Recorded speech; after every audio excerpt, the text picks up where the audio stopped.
আপনার জন্মকুণ্ডলিতে সূর্য রাজযোগ নাকি পতনের কারণ জেনে নিন আজকের ভিডিও থেকে। জন্মকুণ্ডলিতে সূর্য শুধু একটি গ্রহ নয়, সূর্য মানে আত্মা, আত্মসম্মান, কর্তৃত্ব এবং জীবনের মূল শক্তি। সনাতন জ্যোতিষশাস্ত্রে সূর্যকে বলা হয়েছে নবগ্রহের রাজা এবং জগতের চালিকা শক্তি। সূর্যই আত্মার দীপশিখা, সূর্যই জ্ঞানের প্রকাশ। জন্মকুণ্ডলিতে সূর্য বলবান হলে জাতক হয় রাজসিক, আত্মবিশ্বাসী ও নেতৃত্ব গুণে পরিপূর্ণ। প্রশাসনিক ক্ষমতা, সরকারি কাজে সাফল্য, সমাজে মান সম্মান ও খ্যাতি স্বাভাবিকভাবেই আসে। পিতৃকৃপা লাভ হয় এবং আত্মসম্মানবোধ দৃঢ় থাকে।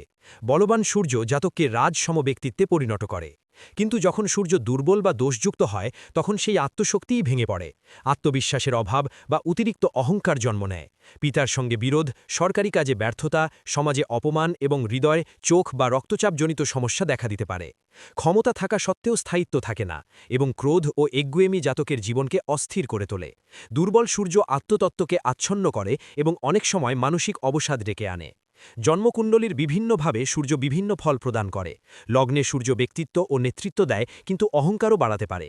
চতুর্থ বা দশমভাবে সূর্য সরকারি ক্ষমতা ও রাজযোগ দেয়, আবার সপ্তম বা অষ্টমভাবে থাকলে দাম্পত্য ও সম্মানের ক্ষেত্রে দ্বন্দ্ব আনতে পারে।